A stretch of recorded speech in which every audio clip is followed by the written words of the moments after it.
Bonjour à vous toutes et à vous tous, amateurs de tarot, voyageurs du net et curieux de tous horizons. Je vous souhaite la bienvenue dans cette vidéo d'Astro Tarot, avec comme thématique du jour, comment remettre le pied à l'étrier, comment reprendre ma vie en main. Donc ce tirage vous est particulièrement indiqué si vous êtes dans une phase où vous ne savez pas où donner de la tête, où vous savez que vous devez reprendre votre vie en main, mais que vous ne savez pas quoi faire, par quel bout prendre les choses. Donc j'espère que ce tirage vous aiguillera, vous donnera des pistes, et vous donnera la volonté de reprendre votre vie en main, et vous donnera la motivation de reprendre votre vie en main, avec comme catalyseur la certitude que votre vie va s'améliorer dans les temps à venir. Ici ce n'est pas un tirage à choix multiples, tout simplement parce que je tourne cette introduction après avoir tourné le tirage, et j'ai vraiment l'impression que ce tirage couvre de nombreux cas de figure, dont sûrement le vôtre, puisque vous n'êtes pas amené à regarder cette vidéo par hasard. Donc je vous dis à tout de suite pour le tirage. Bienvenue dans ce tirage. Alors ici je vais utiliser le tarot Thoth, qui est un tarot que j'aime beaucoup, parce qu'il est très riche en symbolisme et donc on a souvent beaucoup de choses à dire avec ce tarot. J'aime beaucoup moins son auteur, qui est quand même quelqu'un d'assez controversé, donc si vous voulez faire vos recherches, Aleister Crowley, c'est quand même quelqu'un d'assez particulier, donc bon, je vais pas rentrer dans le débat, c'est pas le sujet ici, mais en tout cas son tarot est très bien, donc c'est ce qui nous importe ici, puisque c'est celui que je vais utiliser pour la question du jour, qui est comment reprendre ma vie en main, comment remettre le pied à l'étrier. Donc si vous ne savez pas par quel bout prendre les choses, ce tirage va vous aider, je l'espère. Donc je ne l'utilise pas très souvent ce tarot, parce que il est quand même assez... Les cartes sont quand même assez grosses, donc c'est difficile de tout mettre sur l'image.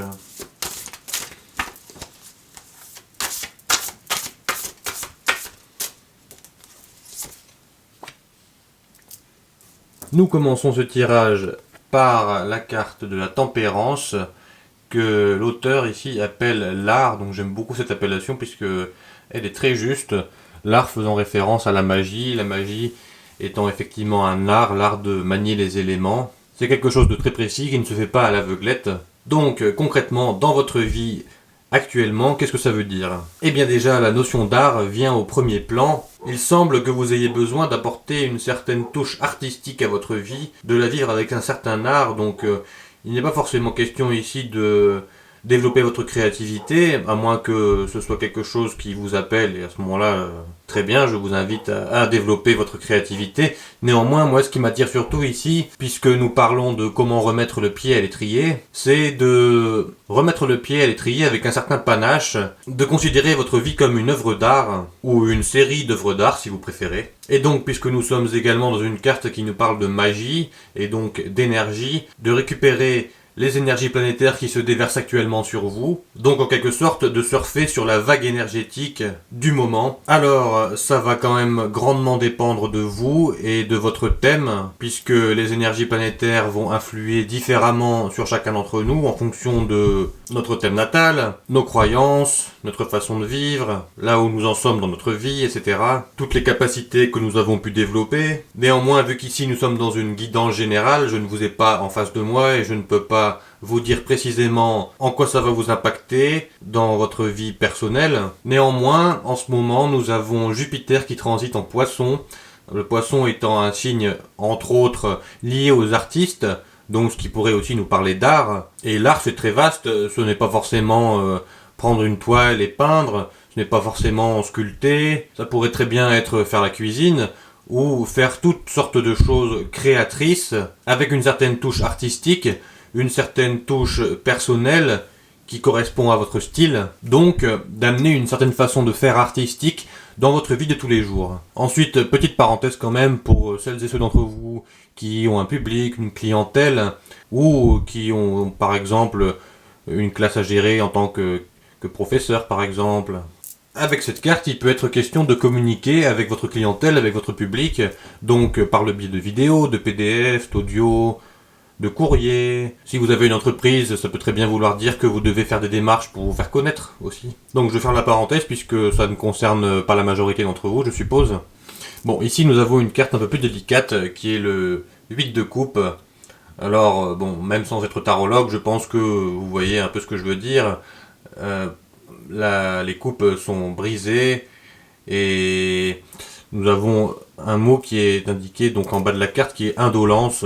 Bon, la carte ici ne se résume pas à l'indolence. S'il n'y avait que ça, je n'aurais même pas à parler, j'aurais juste à tirer les cartes, à vous prendre une photo. Donc ici, nous allons élaborer un peu quand même. Le 8 de coupe, c'est une carte qui nous montre que vous êtes arrivé à un point dans votre vie où les choses sont assez délicates. Vous surfez en quelque sorte sur une vague d'incertitude en ce moment. Et il y a de grandes chances pour que vous vous sentiez comme dévitalisé, comme à bout de force, à bout de ressources, un peu comme au bout du rouleau. Donc ça pourrait être une fatigue physique, ça pourrait être, moi je penserais plutôt pour une fatigue mentale, de trop de stress, ce qui du coup vous paralyse, vous met dans l'indolence, comme le sous-entend la carte. Mais puisque je vous parlais d'énergie ici, du maniement des énergies, en fait, restons ici dans le maniement des énergies. Le 8 de coupe nous montre que les énergies circulent mal en vous et autour de vous, l'un et l'autre étant de toute façon liés par voie de résonance. Donc j'ai l'impression que pour une part d'entre vous, il y a eu trop de stress dans votre vie, trop de choses qui vous ont fatigué, dévitalisé, et sûrement parce que vous en avez eu marre de tout ça et parce que vous vous sentez à bout de force. Vous êtes tombé dans une forme d'indolence. Néanmoins, mon but ici n'est pas de vous dire ce que vous savez déjà. Si c'est bel et bien le cas, vous devez le ressentir. En fait, ce que cette carte vient nous transmettre ici, c'est plutôt une mise en garde par rapport au fait que si vous ne vous reprenez pas, vous allez continuer de vous dévitaliser, les coupes vont continuer de se vider, donc les coupes et surtout leur contenu qui représente votre énergie vitale va continuer de se vider, puisque l'énergie vitale dont vous disposez, vous ne la mettez pas au service de quelque chose qui pourrait être porteur. Or, cette énergie devant s'extérioriser, elle ne va pas s'extérioriser de la bonne façon.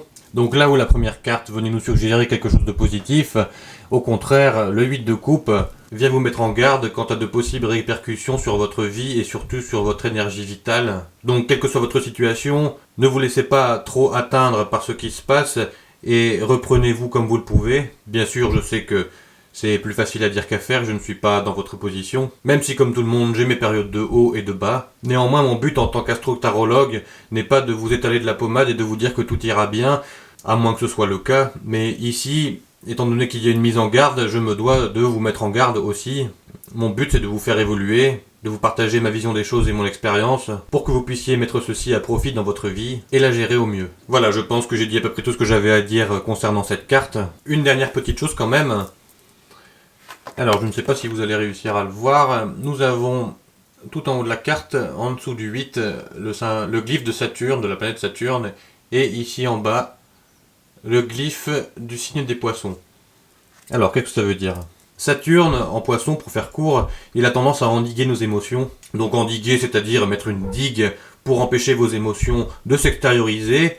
Alors je vous parlais tout à l'heure de l'extériorisation de votre énergie vitale qui doit se faire par le biais d'actes porteurs ou au contraire, si vous n'utilisez pas à bon escient l'énergie vitale qui vous est donnée, elle a tendance à s'extérioriser de manière assez chaotique. Donc là peut-être que l'astrologie, donc avec Saturne en poisson, peut nous donner une information de fond, peut-être que vous endiguez trop vos émotions, que vous les contenez trop, qu'il y a des choses qui ne sont pas dites, qu'il y a certaines choses que vous voulez faire, que vous désirez profondément et dont vous ne vous donnez pas les moyens. Ce qui a souvent tendance à mener à une forme d'indolence, puisque quand on désire quelque chose profondément et qu'on ne s'en donne pas les moyens, on a tendance à ruminer et à tomber dans le à quoi bon, oh, de toute façon ça fonctionnera pas, pourquoi est-ce que je vais m'embêter à faire ça, etc. Alors qu'en fait, si vous ne vous en donnez pas les moyens, c'est sûr que ça ne fonctionnera pas. Donc quoi qu'il en soit, cette carte nous parle de quelque chose à extérioriser d'une manière positive et porteuse. Donc je voulais rajouter ces informations parce que c'est bien de vous mettre en garde contre certaines choses, etc. Mais le problème c'est que ça ne vous donne pas forcément de pistes quant à quoi faire. Et justement ici, puisque nous sommes dans la thématique de comment reprendre ma vie en main, si je vous mets en garde contre des dangers, c'est pas ça qui va vous remettre le pied à l'étrier. Ensuite, nous partons sur le 4 de bâton. Alors là, les glyphes astrologiques sont quand même bien plus visibles. Nous avons Vénus en haut, en bélier.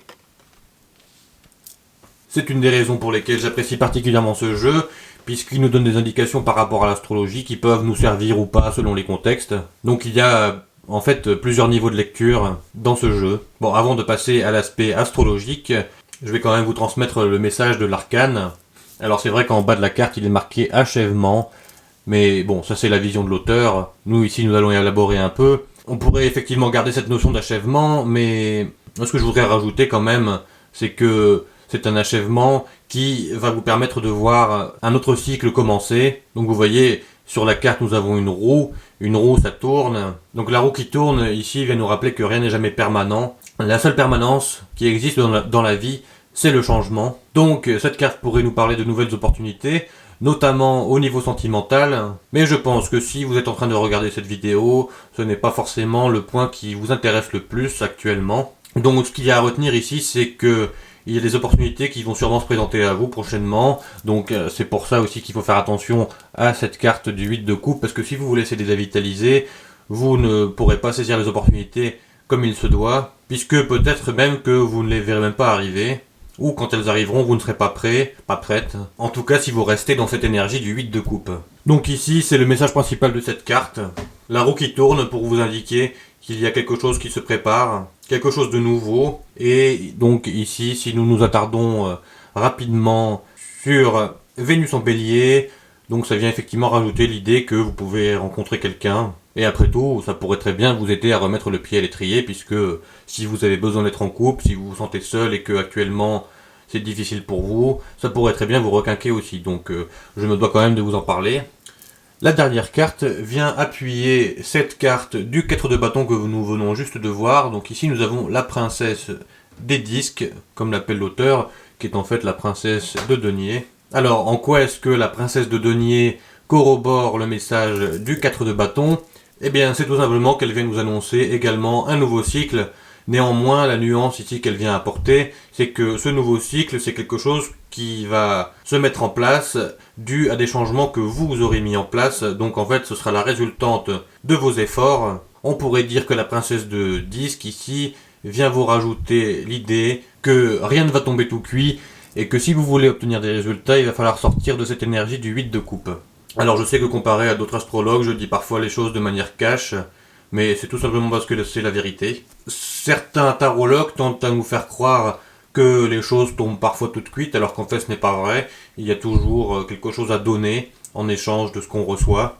C'est une des lois de la vie. Si vous voulez recevoir, il faut donner. Donc je sais que ce n'est pas toujours très agréable d'entendre ça, mais à mon sens, un bon tarologue ne doit pas laisser les gens s'endormir sur leur laurier, mais au contraire, leur faire comprendre la réalité des choses, les bouger. Donc c'est sûr qu'avec moi, vous n'entendrez jamais des choses du style « ils vécurent heureux et eurent autant d'enfants », puisque d'après mon expérience, la vie ne fonctionne pas comme ça. Et si mon objectif était de vous raconter des histoires, je serais plutôt devenu romancier que tarologue. Bon, néanmoins, je ne vais pas vous laisser là-dessus. Nous allons couvrir, enfin je vais couvrir ces cartes pour vous donner des informations complémentaires, pour vous aider à remettre le pied à l'étrier comme il faut. Alors, nous avons l'As d'épée. C'est vrai que ces cartes sont quand même très imposantes, elles prennent toute la place.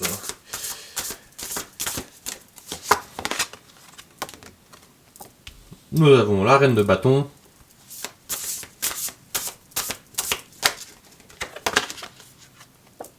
Ensuite, nous avons le diable.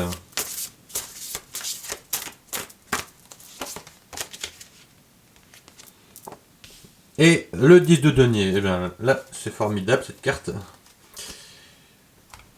Bon, je vais néanmoins commencer par le début. Donc l'As d'épée qui vient couvrir la carte de la tempérance que l'auteur a appelée l'art.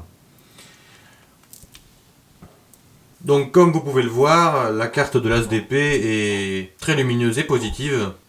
Et là où je trouve qu'elle complète à merveille la carte qui était juste au-dessus, donc l'art, c'est que ici, ça nous montre en quelque sorte la fécondation du yin par le yang, donc la fertilité, et puisque nous parlions d'art tout à l'heure, et par extension de créativité, l'As d'épée nous amène l'idée que si vous développez une approche plus artistique des choses dans votre vie, elle devrait être plus fertile, donc plus fertile en opportunités, en chance, en bonheur, en bien-être, etc.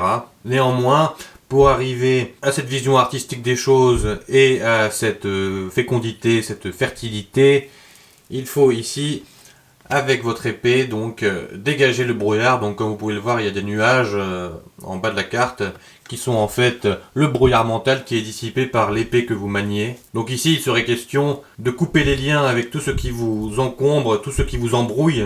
Je pense à l'expression un brouillard à couper au couteau. Eh bien, ici, c'est un brouillard mental que vous avez à couper avec votre épée. Une épée donc qui va vous apporter davantage de clarté. Donc voilà pourquoi j'aime beaucoup ce jeu, puisque la symbolique est très parlante. C'est un jeu qui permet de parler beaucoup par métaphore, et j'aime beaucoup utiliser des métaphores pour expliquer les choses, comme vous avez pu le remarquer peut-être. Ensuite, nous avons la reine de bâton qui est également une très belle carte. Ici, la reine de bâton, ce qu'elle vient nous apporter comme notion par rapport au 8 de coupe qu'elle couvre, c'est qu'il est peut-être temps pour vous de considérer de mettre vos acquis, vos connaissances, vos compétences au service d'une cause qui vous est chère, de quelque chose d'utile, de porteur. Alors pas forcément pour vous, mais plus pour les autres.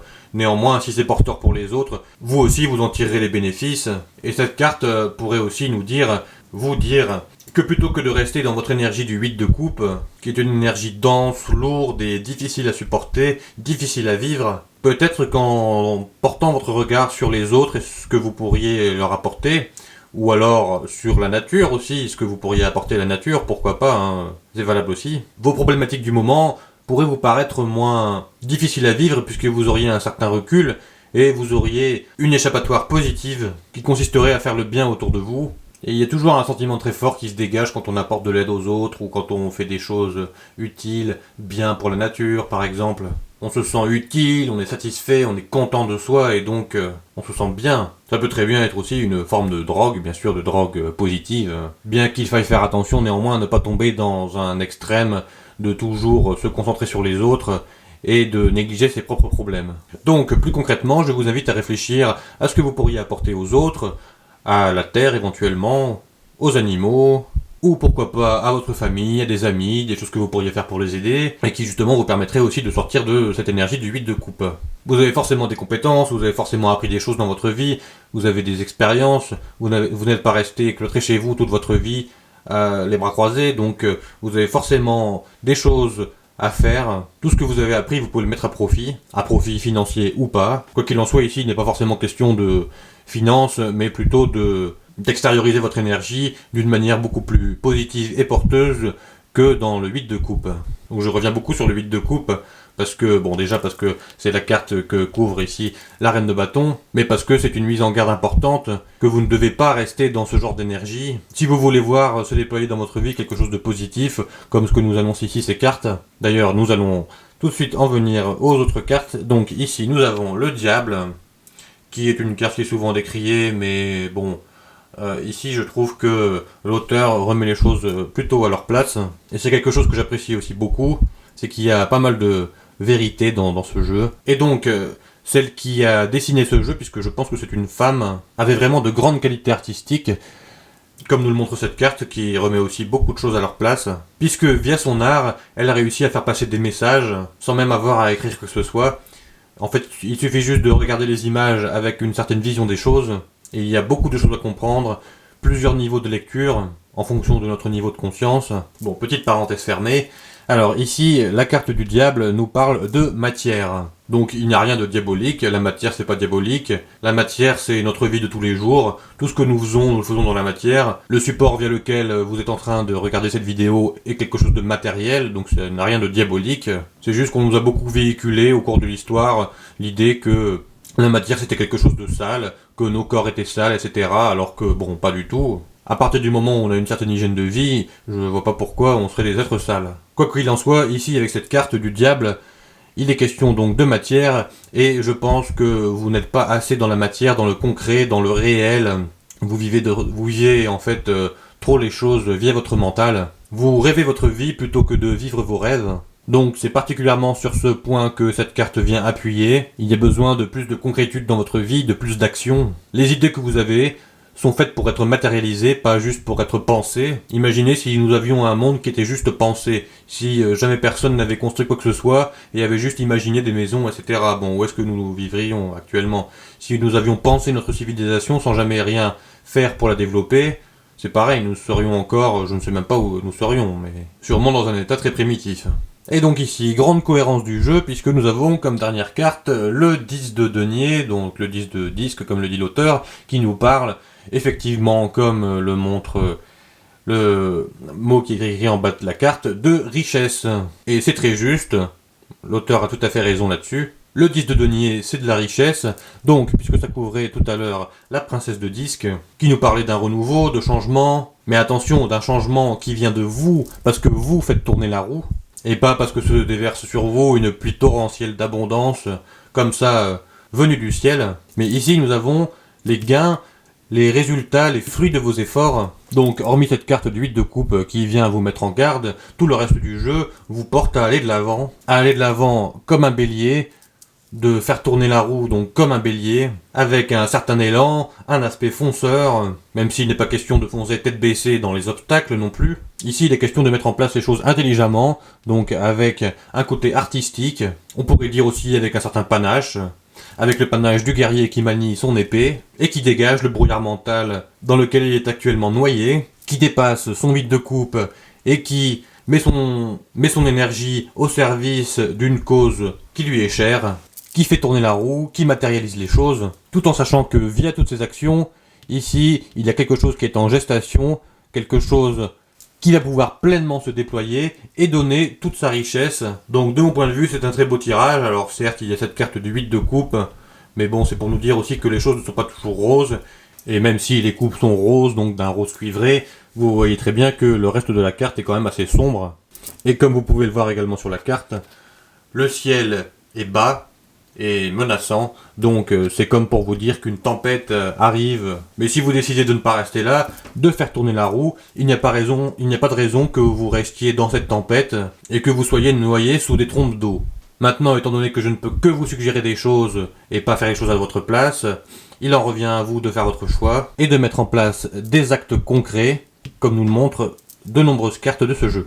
Bien, j'aurais bien envie de couvrir ces cartes, de vous rajouter une autre carte d'un autre jeu pour peut-être vous donner des idées, des suggestions, mais j'ai peur de diluer tout ce que je vous ai dit dans de nouvelles explications. Donc je préfère en rester là. J'espère que ce tirage vous aura été utile. Si c'est le cas, je vous invite à liker ma vidéo et si vous le souhaitez, à vous abonner à ma chaîne pour ne pas manquer mes vidéos ultérieures. De mon côté, je vous souhaite un bel avenir rempli de richesses et je vous dis à bientôt, je l'espère, pour un nouveau tirage.